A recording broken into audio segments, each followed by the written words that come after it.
Albert Einstein pernah bilang tanda kecerdasan sejati bukanlah pengetahuan, melainkan imajinasi. Kutipan ini rasanya pas banget ya buat mulai obrolan kita hari ini. Kita ini kan sekarang ada di persimpangan jalan yang wah menarik sekaligus menantang gitu ya. Satu sisi, lihat deh kemajuan AI, kecerdasan buatan pesat banget. Tapi di sisi lain, mulai kerasa nih ada kebutuhan mendesak untuk paham dan ini yang penting, berinvestasi pada kecerdasan manusia. Nah, sumber kita kali ini dari bab 3 buku Essential. Judulnya aja udah kena banget, berinvestasi dalam kecerdasan manusia. Jadi tujuan kita dalam pembahasan mendalam kali ini, kita coba jawab beberapa pertanyaan penting nih. Seberapa kuat sih AI ini sebenarnya? Terus, kenapa ya di tengah gempuran teknologi, kok manusia malah dibilang makin penting? Dan yang paling krusial, kenapa investasi ke kapasitas unik manusia jadi keharusan strategis, terutama sekarang? Mungkin Anda juga lagi mikir nih gimana ya efeknya ke kerjaan atau skill saya nanti. Nah, mari kita coba bedah bareng-bareng ya berdasarkan materi ini. Betul, Bab. Ini memang muncul pas banget di tengah obrolan publik yang lagi rame soal AI kan. Kita dengar banyak yang optimis soal potensinya, tapi ya nggak sedikit juga yang khawatir, terutama soal pekerjaan bakal hilang atau berubah gitu. Sumber ini tuh kayak ngajak kita buat lihat lebih jernih aja sih. Nggak cuma ikut-ikutan heboh di berita, tapi coba pahami hubungan AI dan kecerdasan manusia ini lebih dalam, lebih strategis lah. Oke. Mari kita langsung aja ya ke intinya. Kan banyak banget tuh cerita, atau mungkin ya kecemasan lah ya, kalau AI bakal ambil alih pekerjaan kita semua. Sumber ini kayaknya ngakuin sih ada kekhawatiran itu, tapi juga bilang mungkin ada yang dilebih-lebihkan. Nah, gimana bab ini bantu kita ngertiin apa sih AI itu sebenarnya? Ya, sumber ini ngasih definisi AI yang cukup simpel sih. Intinya, ya usaha mesin buat niru proses cerdasnya manusia. Kayak persepsi visual, jadi mesin bisa lihat gambar gitu. Terus pengenalan suara, sampai ngambil keputusan pakai data. Tapi penting nih buat dibedain. AI itu bukan cuma satu jenis. Sumber ini nyebutin beberapa yang relevan. Pertama, ada generatif AI. Nah, ini yang kayak ChatGPT itu. Dia bisa bikin konten baru, teks, gambar, macam-macam, berdasarkan data segudang yang udah dia pelajari. Terus yang kedua ada machine learning atau ML. Ini bagian dari AI yang fokusnya ke sistem yang bisa belajar sendiri dari data. Buat apa? Ya buat nemuin pola, bikin prediksi. Contohnya kayak sistem rekomendasi di toko online atau deteksi transaksi aneh di bank. Yang perlu dicatat dari semua ini, AI itu bergantung banget sama data historis, data masa lalu. Kualitas sama banyaknya data itu ibarat bensinnya AI lah. Ketergantungan sama data historis ya, itu poin penting. Nah kalau gitu kekuatannya AI sendiri apa aja nih yang di-highlight di bab ini? Apa yang membuat dia kayaknya bisa mengubah banyak hal? Ada 3 pilar kekuatan utama AI menurut sumber ini. Pertama itu pengenalan pola atau pattern recognition. AI ini jago banget nganalisis data super besar dan rumit, terus nemuin pola atau hubungan yang mungkin kita, manusia, nggak ngeh. Bayangin aja buat deteksi pola penipuan kartu kredit yang aneh, atau analisis gambar medis buat cari tanda awal penyakit, atau ngertiin tren belanja konsumen dari jutaan data. Kedua, prediksi.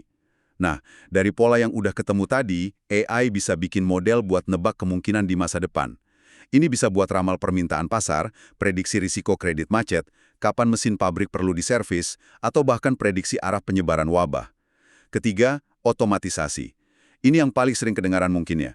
AI bisa ambil alih tugas-tugas yang ulang-ulang, ada aturannya jelas, atau butuh cepat dan akurat terus-menerus. Mulai dari input data, jawab pertanyaan standar pelanggan pakai chatbot, sampai ngontrol mesin pabrik yang presisi banget, atau nyortir barang di gudang. Keunggulannya ya efisien, konsisten, gak kenal capek. Pengenalan pola, prediksi, otomatisasi, wah kedengerannya emang kemampuannya luar biasa ya dan bisa kepake di mana-mana. Ini jadi nyambung ke pertanyaan berikutnya nih. Kalau AI sekuat itu, apa otomatis berarti peran manusia jadi ya kurang penting gitu, bakal kegerus? Nah, justru di sini nih salah satu poin utama yang dibangun di bab ini. Dan mungkin agak beda ya sama anggapan umum. Sumber ini malah bilang, buat benar-benar manfaatin potensi AI sepenuhnya, langkah pertama yang penting banget, itu kita justru harus sadar, hargain, dan investasi buat ngembangin kecerdasan manusia itu sendiri. Semangat dan urgensinya harus sama kayak kita ngembangin AI. Jadi, bukan melihat AI sebagai pengganti, tapi lebih kayak alat canggih. Alat yang kekuatannya itu justru tergantung sama dan diperkuat oleh input, arahan, interpretasi, dan konteks dari manusia. AI itu nggak jalan sendiri di ruang hampa gitu loh. Butuh manusia biar maksimal gunanya. Ada satu fenomena menarik juga yang diangkat di sini. Namanya paradoks produktivitas. Ini tuh temuan di lapangan yang agak bikin bingung sebenarnya. Jadi, meskipun udah puluhan tahun investasi gede-gedean di teknologi informasi di negara maju, pertumbuhan produktivitas totalnya malah cenderung melambat atau gitu-gitu aja. Nggak secepat yang dibayangin. Wah, paradoks produktivitas. Itu menarik banget. Kok bisa gitu ya? Investasi teknologi jor-joran tapi produktivitasnya nggak naik signifikan. Nah, kata sumber ini, jawabannya itu karena teknologi canggih doang ternyata nggak cukup. Kuncinya itu ada di kemampuan perusahaan dan orang-orangnya buat mengintegrasikan teknologi itu ke cara kerja sehari-hari. Dan yang lebih penting lagi, punya keahlian manusia buat manfaatin teknologi itu secara optimal. Jadi manusianya bukan cuma pelengkap, tapi faktor penting banget buat nentuin sukses atau enggaknya adopsi teknologi. Oke. Jadi investasi teknologi tanpa dibarengi kemampuan manusianya yang nggak maksimal hasilnya. Terus apa dong nilai lebih manusia yang bikin kita tetap dibutuhin? Bahkan pas ada AI yang makin pinter ngerjain tugas tertentu. Sentuhan manusia apa yang mesin nggak bisa tiru? Sumber ini nunjukin beberapa area kunci di mana kecerdasan manusia itu masih jauh di atas AI sekarang. Dan mungkin ya untuk waktu yang lama. Pertama, dan ini dasar banget, soal emosi, konteks, dan penilaian judgment. AI itu kan kerjanya pakai logika, data, algoritma yang lurus-lurus aja. Dia susah buat paham dan jalan di dunia nyata yang rumit, yang penuh ambigu, ada nuansa sosial, pertimbangan etis, dinamika perasaan. Manusia, sebaliknya, punya empati, bisa ngerti konteks sosial budaya yang halus, bisa bikin penilaian yang mikirin nilai-nilai kemanusiaan, konsekuensi jangka panjang. Sesuatu yang AI belum bisa. Coba deh bayangin negosiasi bisnis yang alot, mediasi konflik, atau ngambil keputusan strategis pas lagi nggak pasti. Itu semua butuh lebih dari sekedar analisis data kan? Kedua, nyambung ke ketergantungan AI sama data historis tadi. Ada keterbatasan menghadapi hal baru dan dinamika saat ini. AI kan belajarnya dari masa lalu. Artinya, dia bisa kelabakan kalau ketemu situasi yang benar-benar baru. Tren yang baru muncul, atau perubahan mendadak di lingkungan yang nggak ada di data latihannya. Manusia, dengan kemampuan mikir kritis, adaptif, imajinatifnya, jauh lebih bisa ngerespon ketidakpastian dan bikin inovasi buat hadapi tantangan baru. AI cenderung ngulang pola lama. Manusia bisa ciptain pola baru. Kebayang sih itu. Kayak nyuruh AI ngertiin sarkasma atau bercandaan yang tergantung banget sama budaya dan situasi pas itu. Mungkin AI bisa analisis kata-katanya, tapi ya rasanya hilang gitu ya. Atau pas ada krisis yang belum pernah kejadian, kita kan nggak bisa cuma ngandelin model prediksi data lama. Butuh penilaian, butuh kepemimpinan manusia. Persis. Kemampuan baca yang nggak diomongin, baca situasi, adaptasi secara luas, itu ranahnya manusia.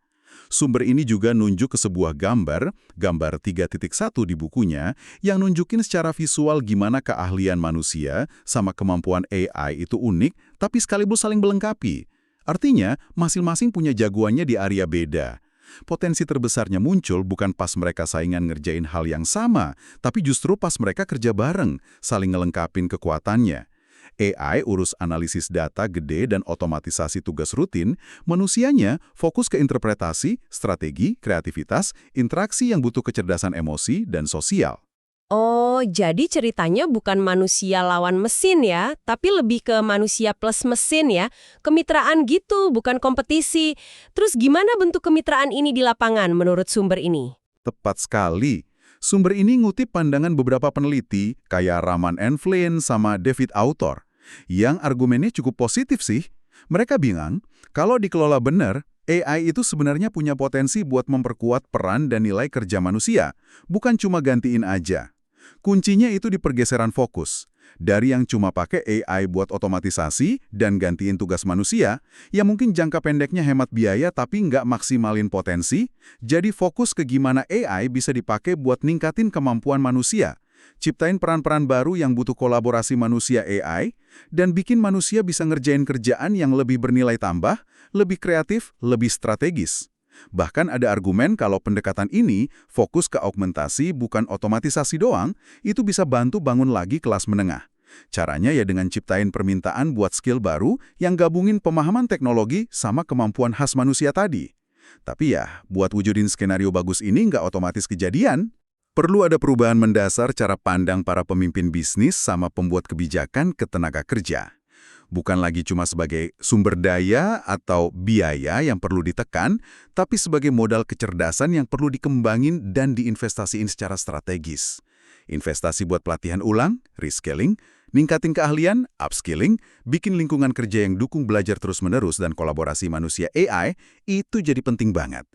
Nah, ini inti dari argumen berinvestasi dalam kecerdasan manusia di bab ini. Wah, ini benar-benar ngubah cara pandang ya. Jadi kesimpulan gedenya dari kita ngulik bab 3 ini apa dong? Intisari yang perlu kita ingat bareng-bareng. Kalau saya coba simpulin nih ya, AI itu teknologi yang potensinya luar biasa, bisa melakukan hal-hal yang dulu nggak kebayang di analisis data dan otomatisasi.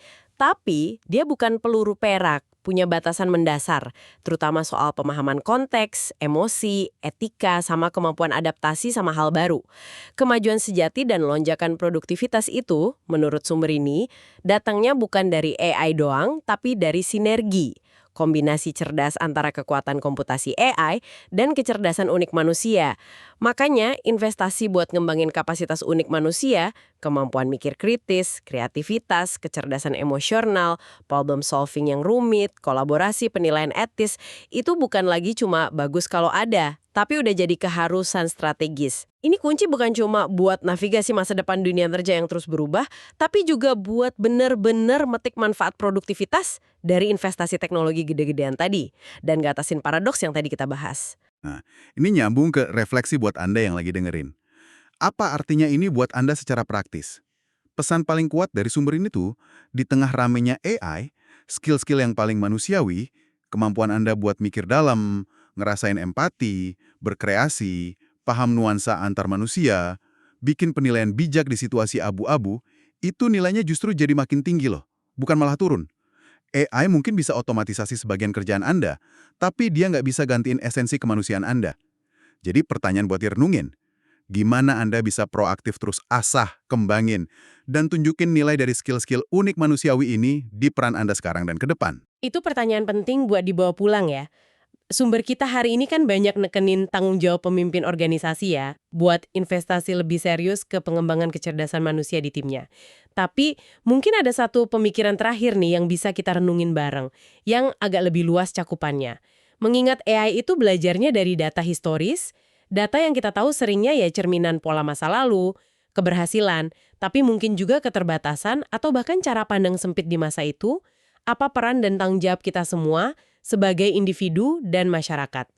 Tanggung jawab buat mastiin kalau arah pengembangan dan penerapan AI ke depan itu selalu dipandu sama kebijaksanaan, nilai-nilai dan kecerdasan manusia yang paling luas, paling inklusif, dan paling mikirin kebaikan bersama. Wah, ini tantangan besar ya, sekaligus peluang juga buat kita pikirin lebih lanjut.